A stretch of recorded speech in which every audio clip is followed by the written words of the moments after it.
Assalamualaikum warahmatullahi wabarakatuh. Baik teman-teman, hari ini kita mempelajari tentang hemodialisa. Tepatnya tentang dasar-dasar proses dari hemodialisa. Sekarang kita akan membahas tentang apa sih itu hemodialisa.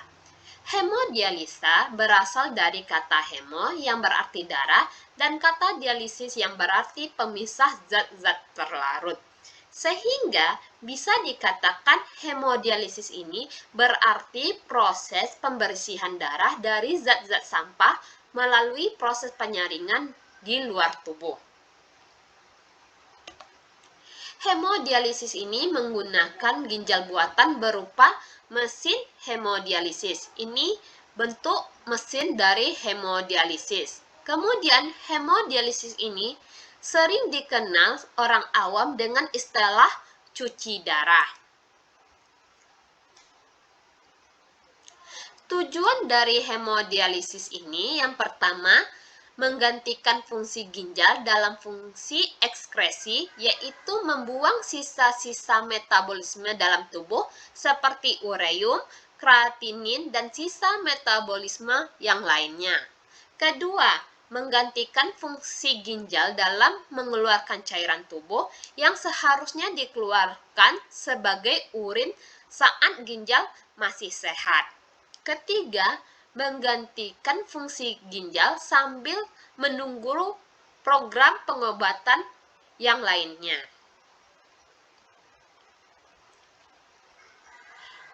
Apa sih indikasi untuk hemodialisa? Biasanya indikasi orang yang memerlukan hemodialisa ini bisa dari gagal ginjal kronis, keracunan, asidosis, dehidrasi, perikarditis, atau indikasi lainnya.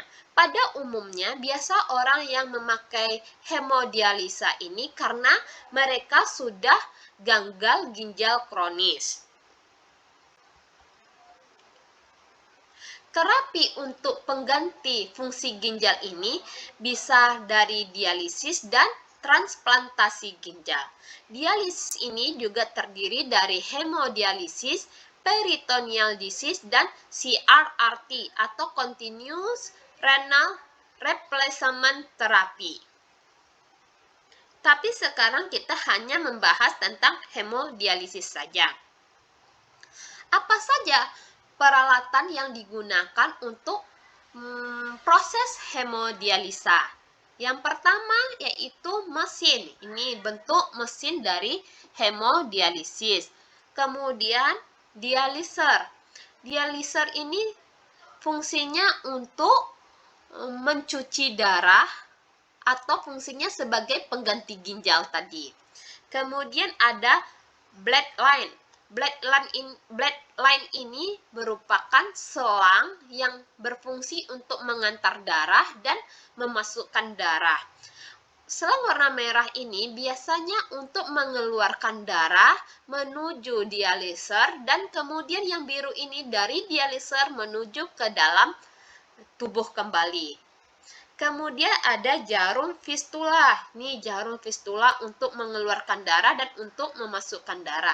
Biasanya yang merah untuk mengeluarkan darah dan yang biru untuk memasukkan kembali darah ke dalam tubuh.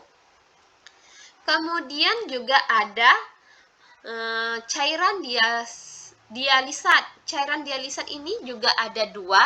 Yang pertama ada yang berbentuk cair dan ada yang berbentuk serbuk. Apabila berbentuk serbuk akan ada proses di dalam mesin hemodialisis ini sehingga nanti serbuk dialiser ini akan mencair. Kemudian ada air water treatment. Kemudian nanti juga ada NaCl. Biasanya NaCl ini untuk proses pembilasan. Ini ada gambar proses hemodialisa.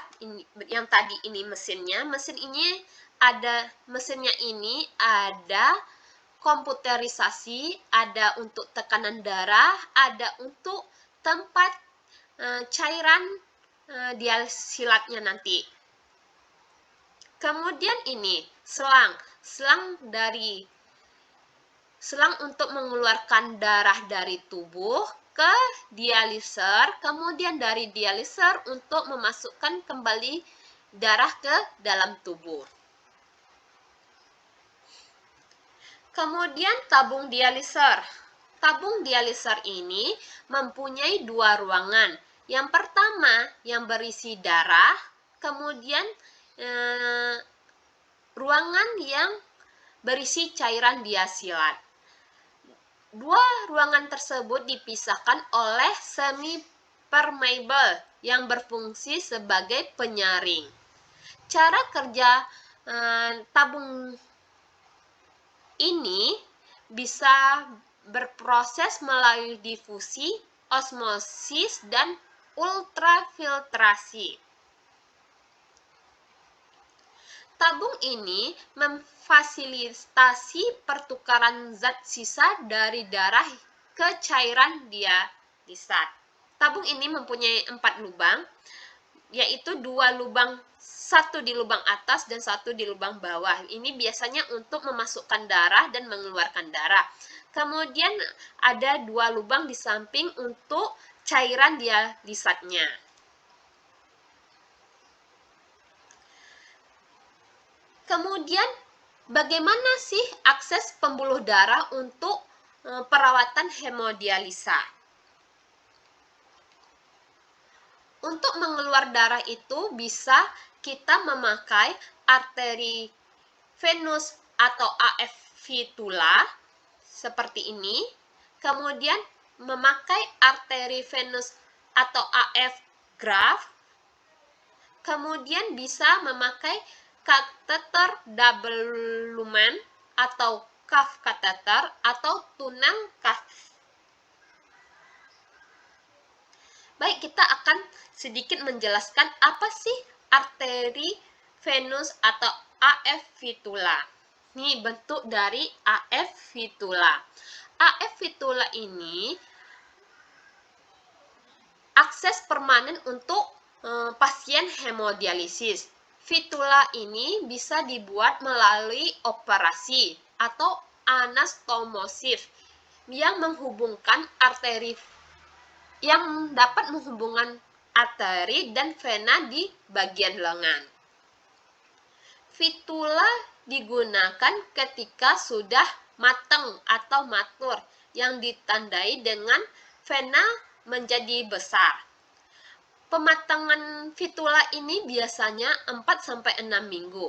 Fistula dapat cepat matur atau matang dengan proses kita menggenggam bola sehingga vena akan menjadi besar. Kemudian arteri venus atau AF graft. Biasanya arteri graft ini bisa dibuat karena tidak dimungkinnya pembuatan fistula. Sama dengan cara operasi juga. Biasanya bisa digunakan lebih kurang setelah 2 minggu pembuatan.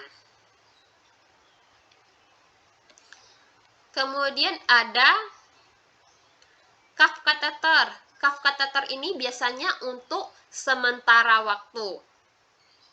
Pembuatannya hanya untuk sementara waktu sebelum ada pembuatan yang sifatnya lebih permanen. Kateter ini juga memiliki satu ujung 2 lumen tanpa cuff yang diinsersikan langsung ke dalam vena cava pasien. Di sini ada berwarna merah dan juga ada berwarna biru. Jadi sekaligus pemasukannya.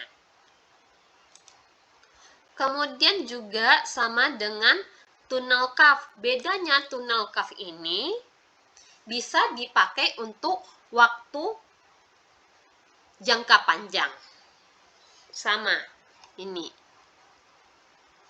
Tapi waktu pemakainya bisa jangka panjang. Itu sekilas tentang hemodialisa. Kemudian proses hemodialisanya itu ada pertama tuh ada proses priming. proses dari awal sampai adanya proses pembuangan udara, kemudian proses tindakan, kemudian proses ending setelah dilakukan tindakan ke pasien, proses darah dikeluarkan dan dimasukkan. Proses ini bisa sampai 2 jam atau 4 jam tergantung dengan kondisi pasien itu sendiri. Dan kemudian proses ending atau proses penyelesaiannya. Nanti kita akan menonton video bagaimana proses priming, proses tindakan, dan proses ending. Pada proses hemodialisa, darah dialirkan ke luar tubuh dan disaring di dalam ginjal atau di dialiser ini. Darah yang telah disaring kemudian dialirkan kembali ke dalam tubuh. Rata-rata manusia mempunyai sekitar 5,6 sampai dengan 6,8 liter darah. Dan selama proses hemodialisa hanya sekitar 0,5 liter yang berada di luar tubuh. Begitu. Baik, di sini ada link proses hemodialisanya. Nanti kita bisa menonton bagaimana sih proses priming, tindakan, dan endingnya. Begitu ya teman-teman, sekilas tentang proses hemodialisa. Saya akhiri. Assalamualaikum warahmatullahi wabarakatuh.